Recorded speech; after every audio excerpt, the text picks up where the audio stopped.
Hey everyone, it's Cocoa Nomad here, and this video I'm going to share the cost of living here in Playa del Carmen. So if you're interested in coming down or you're just curious of how much it costs to live, stay tuned. Okay, so this video is about the cost of living here in Playa del Carmen, Mexico. I'm just going to preface by saying that, of course, your mileage may vary. I will highlight some differences that you may have if you are living here and some things that you can do to sort of have a difference in costs or cut your costs and things of that nature. And this is definitely going to be more expensive than my prior video in Medellin, Colombia, but there's also reasons for that. So let's get jumping into the biggest one. The largest expense that I have, of course, is rent. It's the lodging, and I'm currently spending about $1,100 a month. It's like 1112 to be, I think, exact if we were doing the average. And this is like an average of the last 3 months. I try to like make sure that I get round numbers just because over time things can change. But this one's pretty solid. I mean, I went in with a new apartment. The first place that I had when I was here was an Airbnb, and it was a lot more expensive, so it wasn't really giving like a valid view of what the price is. And I came in December, so it was kind of the height of travel season, lots of snowbirds and people coming down to enjoy this warm weather and come to the beach from northern America, northern North America, Canada, U.S. So the prices are definitely jumping up. So I will say this: if you want to save money, you can probably spend at least half as much as what I've just spent on this apartment. But I wanted something that was very nice. I wanted something in a particular location. And this was a bit of a splurge for me because typically I stay in styles of places that are like a studio. I don't have a lot of room. I don't normally, but for my productivity and just for other reasons, I needed a separate space, and I really wanted to keep things separated. So I have a separate bedroom that the door that closes, a separate bathroom, and a lot more space. So like, and this is the first place or second place I've had that actually had a rooftop pool. So the Airbnb, the short-term one, was the other one. So if you want to save money in this regard, I would definitely suggest you do a couple of things. And it's similar to the advice I have when you're in Thailand, is get an Airbnb for a couple of days and walk around and call the numbers. Or in Thailand, you can just walk into there's usually someone in the front office to get pricing on how much it costs to stay in a place. And they'll give you a price and you can tour it, whatever. And here you can do the same thing. You're just going to have to do a bit of legwork. You're going to call, find out what the prices are. And hopefully, I mean, the one thing is going to be easier for you if you speak Spanish here. So that may be a reason why you might not want to do that. But once you start to get comfortable, you make some local friends, you start to know the neighborhoods and things like that, definitely is an option to go ahead. The other option is you can find a broker or someone to go as a go-between, but you are going to pay more money if you do that. And that's the decision you're going to have to make with your time. It's like, hey, how much is my time worth? I can walk around and make these phone calls.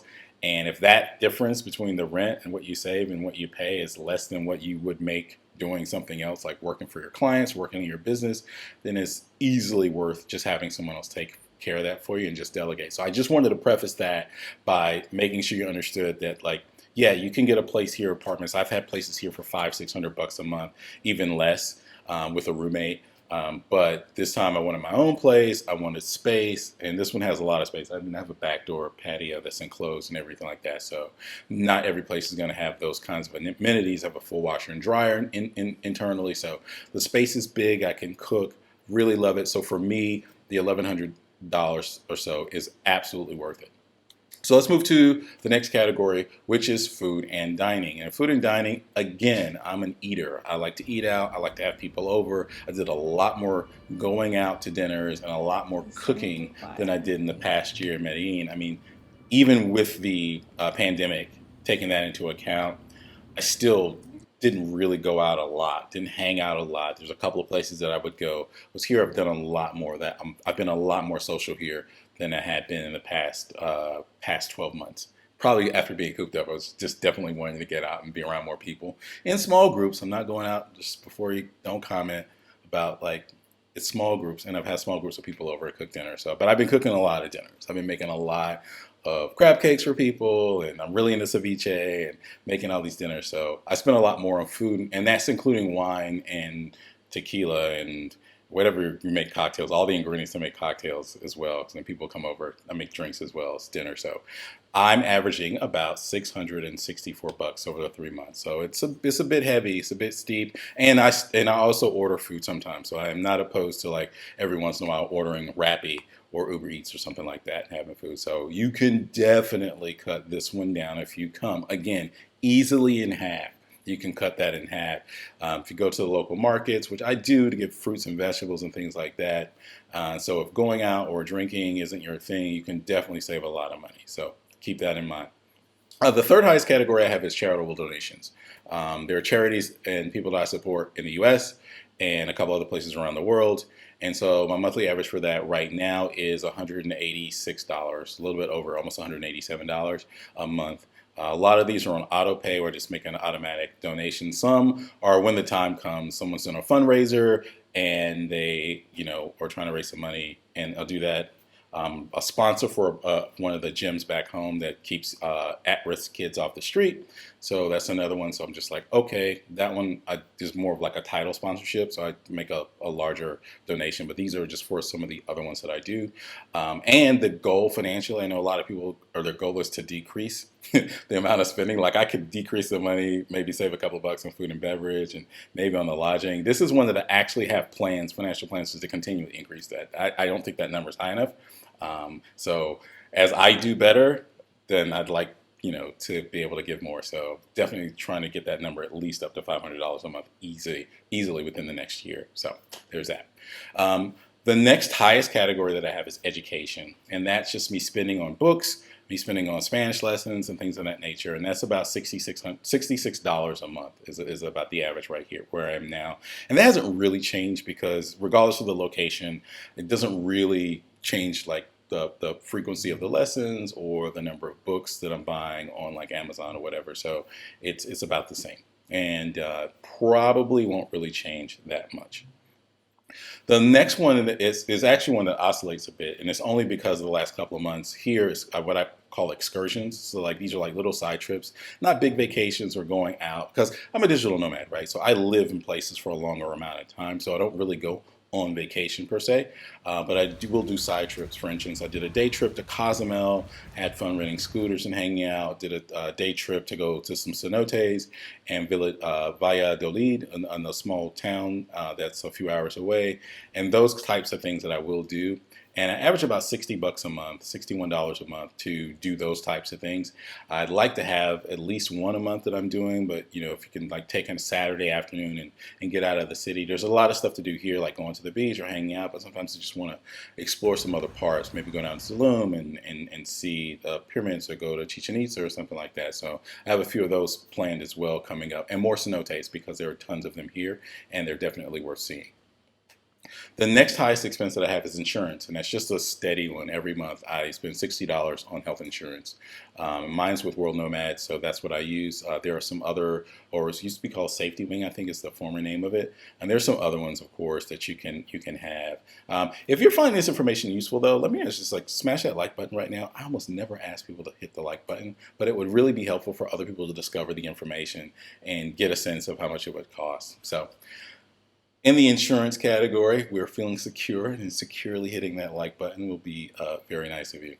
And the last two categories are really small. The first one is subscriptions. And again, this is not something that really changes that much.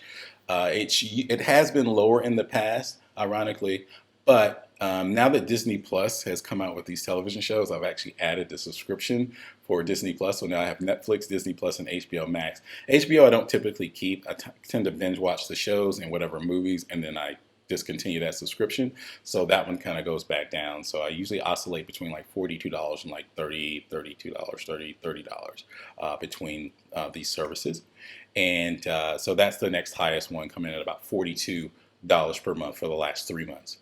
And then finally my data plan, which is incredibly inexpensive compared to my former living in the US. It's 15 bucks. I use Telcel. I think it's about 6 gigs is the plan, the 30-day plan.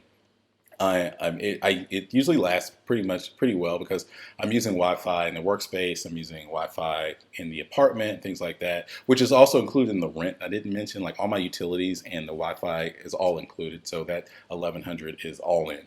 Like I don't come out of pocket for anything else. But for the mobile plan, I can just reload on Zoom. And I talked about that in the financial apps video. That's how I recharge. I don't even go into like a local store to top up. I just do it right there on the phone. And it's because I get an alert, just top it up, boom, and I'm moving. But it comes out to be about $15 a month. It's a little bit more. It's actually not a little bit. It's like twice as much or so as I was spending in Colombia. I was probably only spending $68 a month for the data plans there. But again, Wi-Fi was ubiquitous there. But you need to have it in the park. So even when I was walking out and about, I wasn't really using a lot of my data on my data plan. So it allowed me to keep that going a lot longer. Here, not so much. But the one thing I do like about the Telcel plan that I do have is when I go back and visit the States, I don't have to swap out a SIM card. I can just use my Telcel card. In fact, the only reason on my last trip that I had to switch over and use is I was coming from Colombia and I lost my old Telcel SIM card, so I had to get a new one when I came here this time.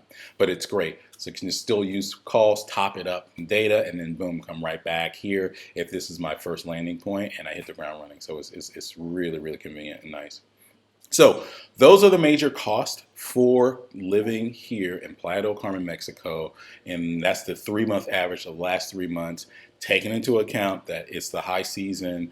I have to leave pretty soon. I'll be going back to the States to visit family and probably doing a couple other trips before I return. So I probably will do another video, maybe if I'm back here in the summer, to just kind of showcase the difference and possibly doing a longer term stay. I might even be in another city, although that's going to be hard because every time I come back to Playa, I fall in love with it even more and it's harder and harder for me to leave. So I hope that helps. Have a great time. Put any questions or comments in the comment section below if you want any more details about things, and I'll try to answer as clearly and as quickly as I can. So really appreciate it. Thanks for watching and listening. Cheers. Take care.